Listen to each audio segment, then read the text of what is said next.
Dalam Bapa dan Putra dan Roh Kudus. Amin. Allah yang penuh kasih, kami bersyukur kepadamu karena kami diingatkan bahwa iblis itu ada.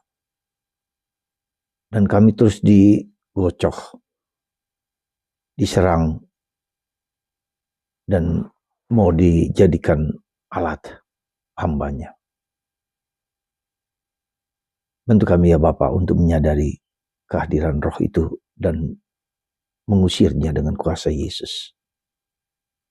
Demi Kristus Tuhan dan pengantara kami. Amin. Para saudara, Injil hari ini bicara tentang lalang yang disimbolkan sebagai iblis dan ditaburkan oleh kuasa kegelapan yang menaburkan lalang itu sehingga mengganggu tumbuhnya biji gandum. Dan gandum adalah orang-orang yang baik dan tanah adalah dunia. Lalu pada hari terakhir malaikat-malaikat akan mengumpulkan gandum, mengumpulkan lalang, dan lalang akan dibakar. Sedangkan gandum akan bersinar terang. Saudara, untuk menjadi bersinar terang, untuk menjadi cahaya, tak jarang kita harus melewati masa-masa yang sulit, masa-masa yang berat. Juga masa-masa di mana kuasa kegelapan juga menggocok kita dan menarik kita untuk mengikuti dia. Saudara, 2-3 hari ini kami dikejutkan di komunitas kami dengan kedatangan seorang gadis yang dibawa oleh temannya.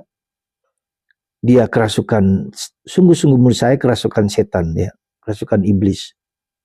Kita coba, kita doakan, tetapi ekspresi wajahnya ekspresi yang benar-benar tidak menunjukkan bahwa itu adalah sekedar psikologi belaka atau problem psikologi belaka.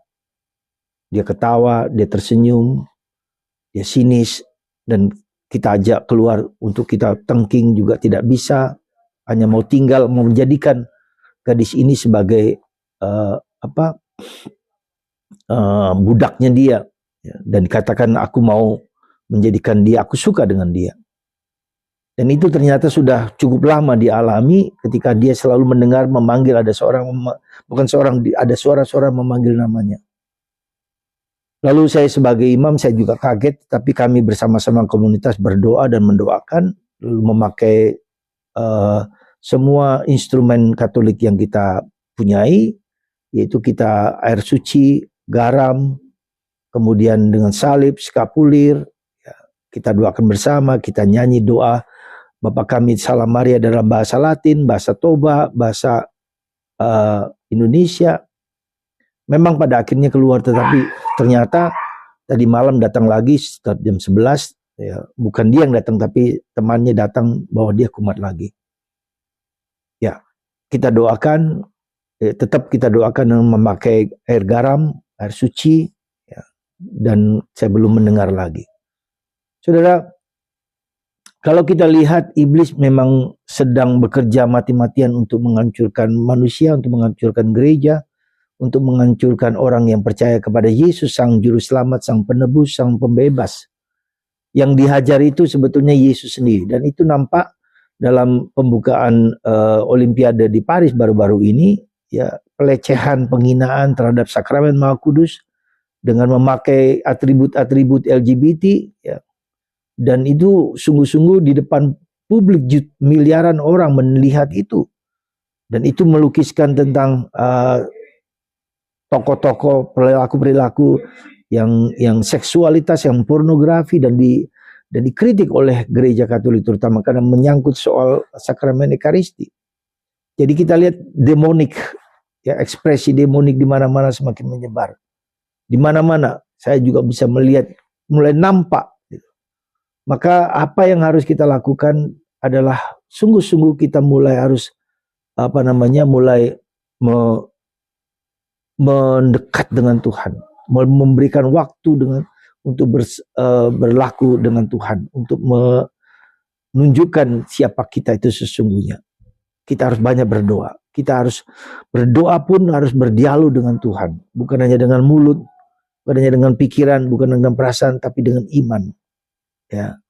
Nah, saudaraku terkasih dalam Kristus, mari hari ini kita bisa melihat contoh si lalang iblis itu yang ingin menggocok manusia, siapapun juga kita juga.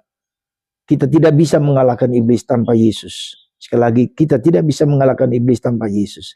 Yesus, Bunda Maria, Santo Yosef adalah kekuatan kita untuk melawan kekuatan iblis itu. Dan itulah yang harus kita perjuangkan setiap hari, berdoa. Ya, mendekatkan diri pada Tuhan. Dan satu hal lagi yang saya mau katakan, doa panah, doa singkat. Ya. Tuhan Yesus Kristus, kasihilah aku orang berdosa. Diulang-ulang terus. Tuhan Yesus Kristus, kasihilah aku orang terus. Supaya roh kita, kenapa kita harus berdoa dengan sedikit? Supaya roh kita berdoa untuk kita. Bukan hanya pikiran, mulut, dan hati, tapi roh dalam diri kita. Sehingga ketika kita dalam keadaan apapun, kita mendoakan doa, ya, doa panah, doa salib, doa singkat, terus kapanpun saat apapun. Ya, itulah kekuatan kita. Yesus Kristus menghancurkan kuasa kegelapan dan kuat. Semoga Anda dan kita semua terus melatih diri untuk melakukan doa Yesus. Tuhan Yesus, kasihilah aku orang berdosa. Tuhan Yesus, kasihilah aku orang berdosa. Semoga Anda dan kita semua dilimpahi, dikuatkan oleh kuasa Allah yang Maha Tinggi, Bapa, Putra, dan Roh Kudus. Amin.